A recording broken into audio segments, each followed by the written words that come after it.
Bom dia, meus amigos. É um grande prazer reencontrá-los.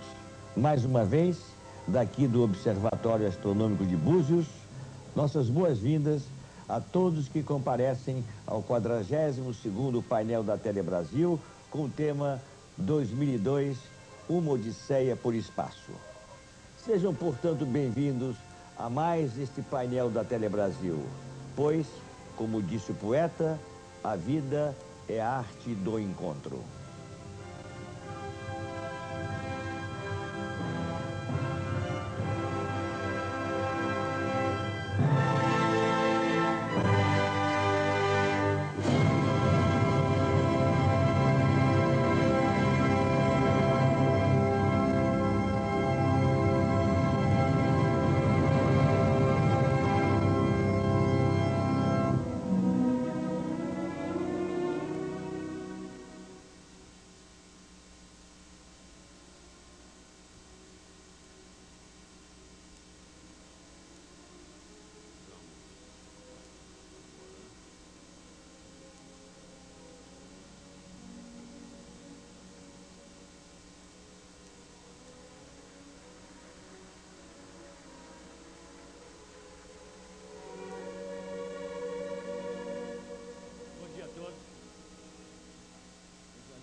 Ministros, senhores oficiais generais, minhas senhoras, meus senhores, meus amigos.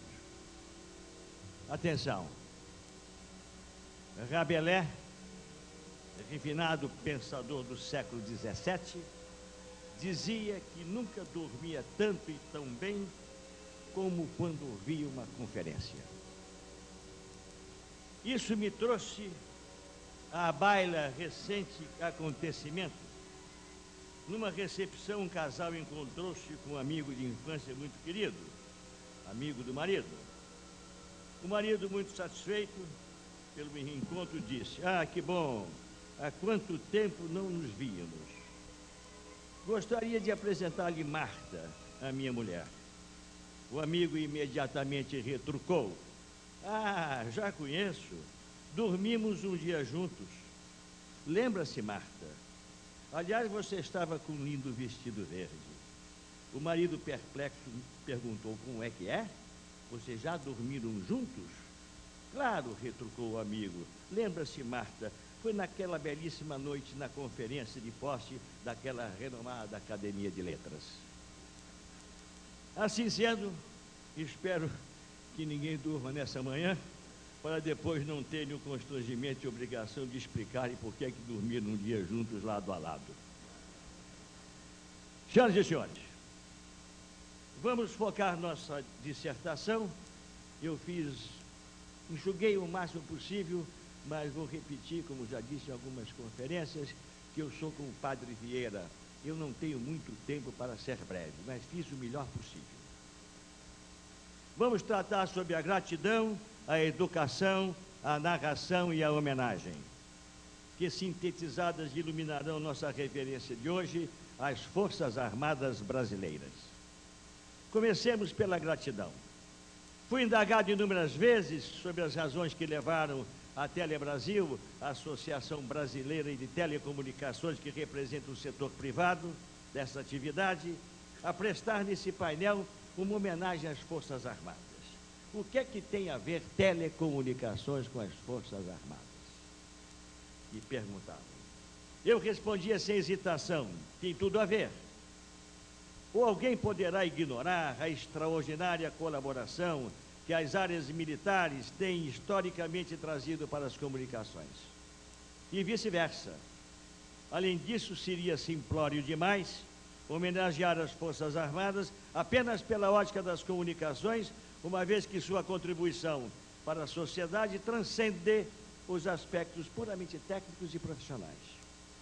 A gratidão é uma palavra cósmica que se contrapõe a um ditado popular que afirma: basta um favor negado para apagar a lembrança de todos os favores recebidos, e basta um deslize para ofuscar o brilho de tudo que foi construído.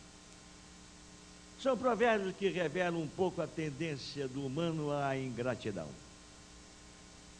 E nossa gratidão se estende ainda à permanente capacidade das Forças Armadas de conciliarem sua destinação constitucional com as necessidades do desenvolvimento de nossa nação, quando tratou de forma singular de um grande problema nacional secular, que até hoje tem sido alvo principal de nossas autoridades, qual seja o da educação dos jovens brasileiros. E por falar nisso, faremos umas breves considerações sobre um aspecto importante da educação, que aspecto esse que fundamentará a nossa homenagem. Sabemos que um povo, meus senhores e minhas senhoras, um povo não pode pretender desenvolvimento e evolução se a sua sociedade não tiver na educação sua máxima e distintíssima prioridade. A educação não deve, entretanto, ter caráter essencialmente utilitarista, aquele tipo de educação que se esmera em formar homens práticos, objetivos, eficientes, peritos e especialistas, que acaba por produzir seres isolados de outros contextos e de outras dimensões sociais essenciais. E que, por isso, muitas das vezes, promovem visões separatistas insuportáveis. A educação utilitarista, exclusivamente focada, pode promover sérios desvios, por pragmatismo exagerado, ao fazer com que as pessoas acreditem que o impulso do progresso da civilização funciona de forma mais eficiente quando se tornam eficazes instrumentos de mercado, homens-mercado, negligenciando, inclusive, a dimensão maior dos seres humanos. São seres filhos de Deus. O conceito de homem-mercado está a dinamitar nosso cérebro, conduzindo a um terror moral pela recusa à compreensão de outros contextos mais relevantes da vida. A educação em todos os níveis deve estar preocupada em especialmente apresentar aos jovens, às crianças, aos adultos, as narrativas da pátria, da história das civilizações, da história da ciência e da evolução, da história das artes, da prosa, do verso, da literatura, dos mitos e das religiões, e por que não dizer também da narrativa cosmológica para lhe dar maior dimensão, para formar homens mais dignos, mais íntegros e preocupados mais com os problemas sociais. Sem as narrativas capazes de integrar a cultura técnico-científica com a cultura das humanidades, continuaremos a formar grandes especialistas, mas nem sempre grandes em seus valores éticos, estéticos, morais e, sobretudo, nos valores da alma. Homem-mercado, correndo sério risco de se transformarem pelo amplo conhecimento das práticas em homens nihilistas, sem alicerces e sem narrativas. Serão meros consumidores virtuais.com, homens do clipe, que não entendendo o valor das narrativas, se privam da reflexão. Homens do frenético zapping, que não mais homens do tipo que sabe pensar, como dizia Shakespeare, to be or not to be, eis a questão, mas sim homens do business to business, do B2B, do B2C, do C2B, do business to commerce, essas coisas, essas estultices todas. A evolução científica e tecnológica se impõe de maneira inevitável em nossas vidas e graças a Deus que assim é, porque o mundo, de fato, o mundo melhora. O que não se pode, entretanto, aceitar é que o homem acabe se tornando escravo e vítima de seus próprios desenvolvimentos. Ninguém com razoável lucidez pode se contrapor às conquistas da tecnologia atual, com seus exuberantes e inquestionáveis resultados voltados ao bem-estar da humanidade. nem tampouco opôs-se à formação prática dos homens, ninguém. Assim é que hoje estamos diante de explosiva evolução tecnológica da informação que oferece um oceano de alternativas construtivas para a humanidade. Será muito triste, contudo, assistirmos à formação de homens somente encharcados de bits e bytes, afogados em insuportável torrente de informações desconectadas, de acumulação estéril, incapazes de filtrá-las, digeri-las, integrá-las e entendê-las para melhor utilizadas. Talvez, como disse um filósofo francês, estejamos presenciando não só a revolução da informação real, mas simultaneamente a revolução da desinformação virtual. De que adiantará formar profissionais tão especializados que acabarão se transformando nas ferramentas das próprias ferramentas que inventam? Profissionais que se transformarão em consumidores vorazes, inconsequentes, escravos da mídia, que perdendo a sensibilidade permite e são coniventes com o horror dos extraordinários e obscenos desequilíbrios sociais que são sempre causa de metástase coletiva. Existe o suficiente para todos, todos sabem disso. Aliás, vivemos em um mundo de opulência sem precedentes na história, mas não com o suficiente para a voracidade de minorias. Por isso, não necessitamos só de reformas pragmáticas na vida, mas essencialmente de reformas paradigmáticas, que só podem prover de um povo educado, melhor civilizado. Aliás, temos presenciado a excelente e singular atuação do Ministério da Educação na sua intensa ação de civilizar nosso povo.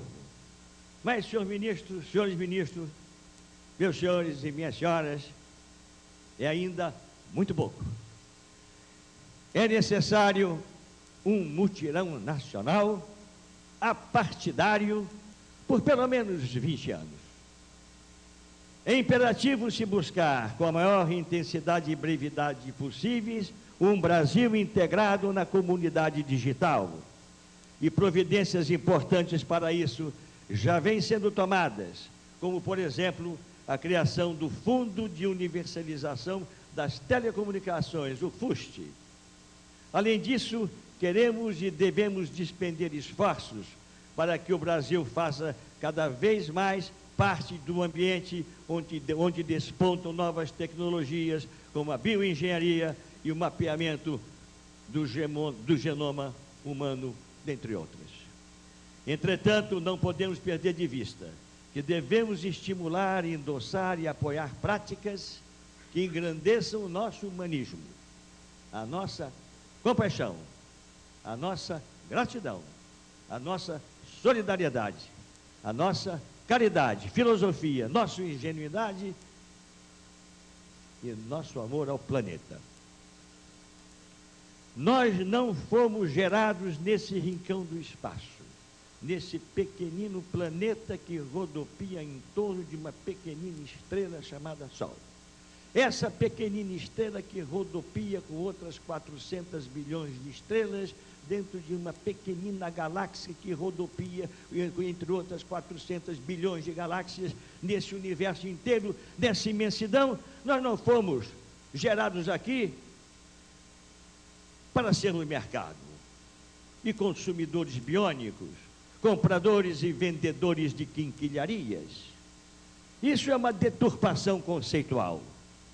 Se ficarmos apenas nisso, estaremos diante de um perigoso desvio comportamental.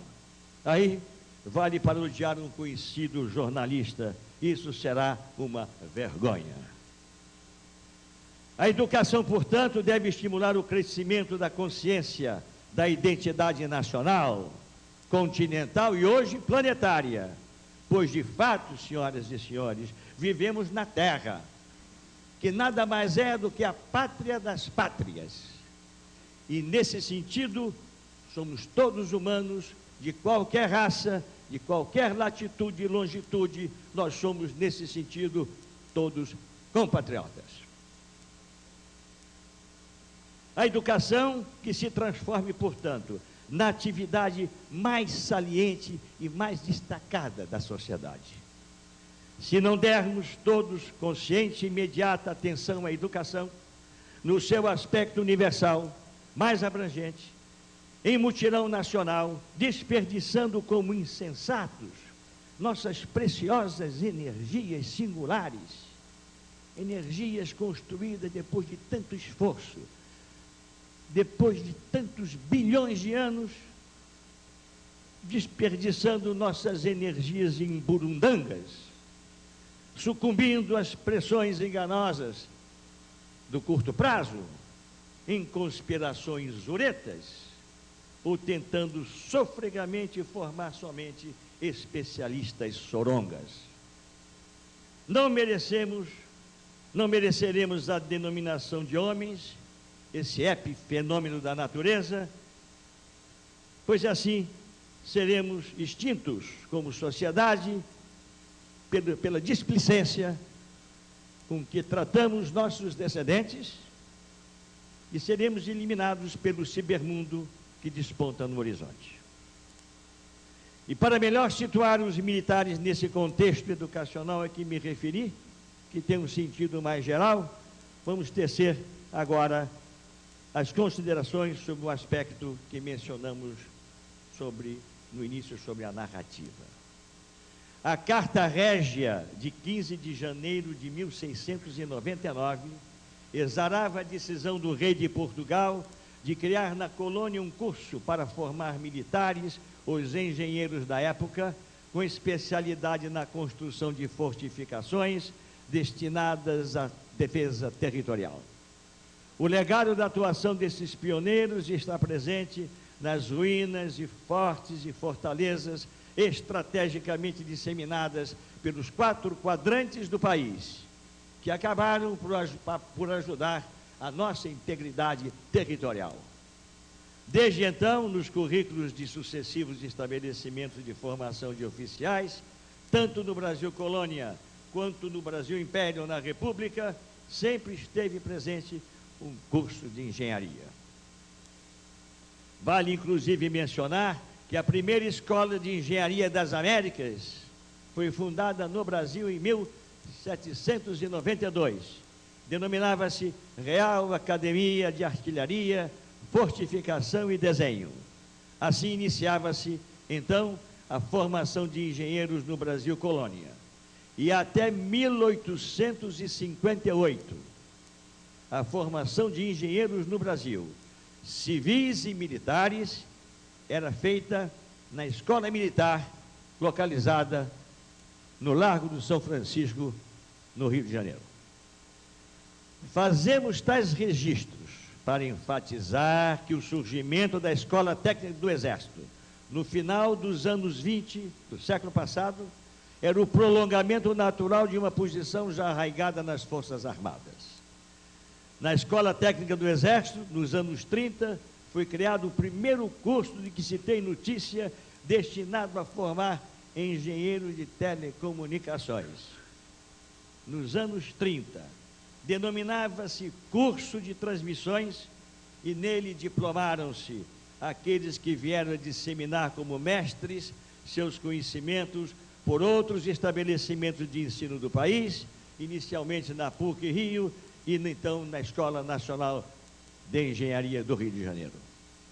Por outro lado, a Força Aérea, cujos engenheiros de telecomunicações eram inicialmente formados pela Escola Técnica do Exército, hoje o renomado Instituto Militar de Engenharia, o IME, decidiu criar seu próprio estabelecimento de formação de engenheiros. Assim, em 1950, nascia, em São José dos Campos, o Instituto Tecnológico da Aeronáutica, o conhecido ITA, que tantos serviços prestaram e vem prestando à nação. E todos sabem e que serviços. Há mais de 50 anos, portanto, o ITA vem sendo o berço de formação de civis e militares. A Marinha, por seu lado, seguiu outra via, estabelecendo convênios com a USP e a PUC-Rio, além de, como fizeram o Exército e a Aeronáutica, enviar seus oficiais durante muitas décadas para mestrado e doutorado nas mais renomadas universidades do mundo para universalizar seus pensamentos. Hoje, nosso setor dispõe de inúmeros profissionais formados naqueles estabelecimentos, e aqui estão muitos, hoje grandes dirigentes das empresas do nosso setor, que se constitui, portanto, nos alicerces de nossa atual estrutura de telecomunicações. Convém ainda ressaltar que, em adição às instituições mencionadas, as Forças Armadas desempenharam papel relevante no estabelecimento de centros de pesquisa e desenvolvimento, além de incentivarem com especial apoio à indústria nacional.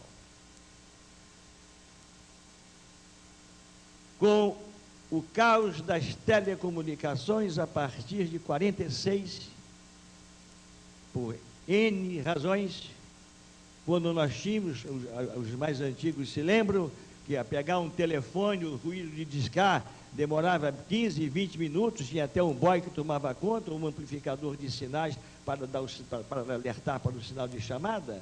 Era uma situação insuportável. O país percebeu que aquela condição iria ser catastrófica para a integridade nacional. E assim, em 1962, a partir de propostas e estudos feitos por engenheiros e políticos, oriundos daquelas instituições de ensino, foi aprovado o novo Código de Telecomunicações, diploma que iria permitir desencadear o grande salto do desenvolvimento nacional de telecomunicações. Contel, Dentel, Embratel e, posteriormente, a Telebrás, o famoso CPQD e os centros de treinamento constituíram-se em excepcionais molas para a evolução e consolidação setorial, preparando-nos para a fase de expansão em que nos encontramos, permitida pelo novo modelo implementado pelo governo do excelentíssimo senhor Presidente da República, Fernando Henrique Cardoso. Em cerca de 6 anos, de 95 a 2001, vejam só, em 6 anos, quadruplicamos o número de terminais telefônicos existentes até então e modernizou-se quantitativamente, qualitativamente, a infraestrutura que servirá seguramente como base para enfrentarmos e vencermos o perigo da exclusão digital. Por isso, senhoras e senhores, fiquem tranquilos, pois o setor de telecomunicações, nós do setor, a sociedade que se usa dos serviços de telecomunicações, não corremos o risco do caladão.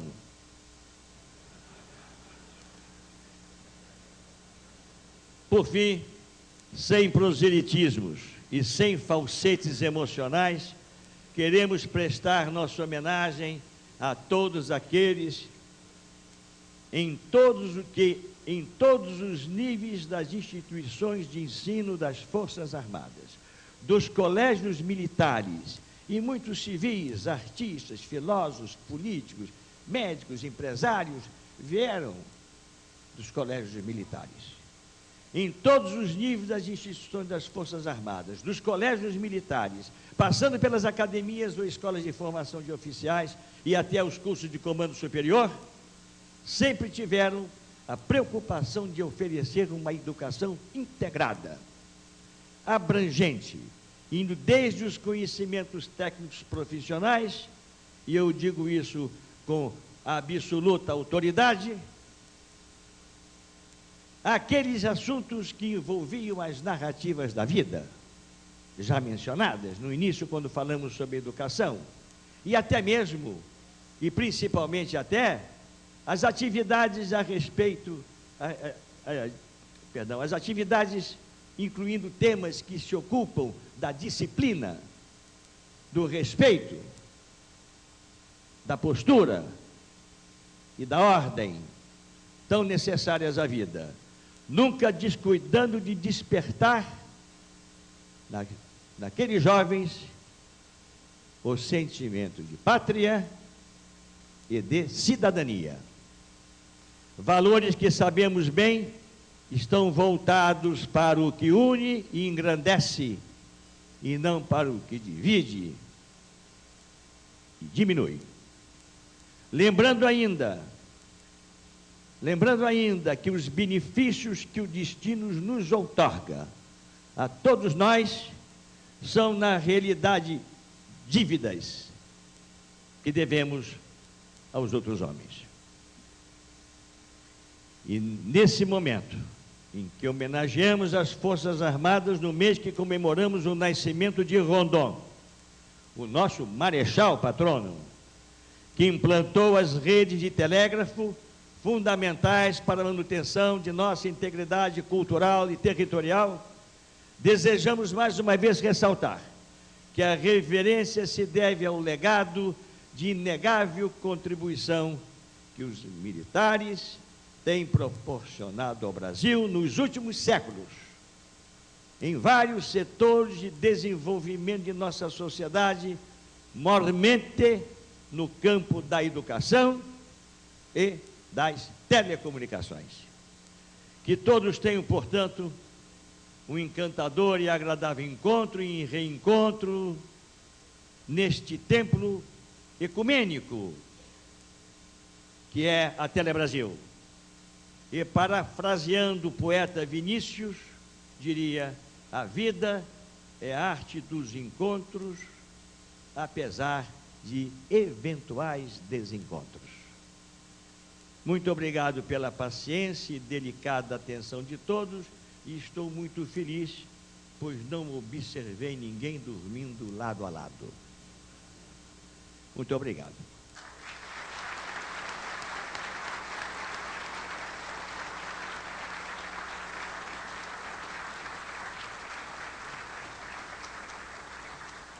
Senhores ministros, senhores senadores, deputados, senhores oficiais generais, meus companheiros de telecomunicações.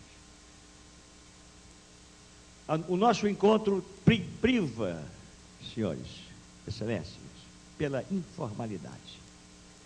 E nessa informalidade, eu sempre tenho por hábito, quando acabo o meu pronunciamento, de fazer uma alegoria. E a alegoria é alegoria. Ela tem a ver com um pouco sobre o que nós falamos. Eu vou tomar a liberdade de passar essa alegoria, são 2 minutos e 15 segundos, e cada um interprete a sua maneira, do jeito que a sua reflexão permitir entender. Pode rodar.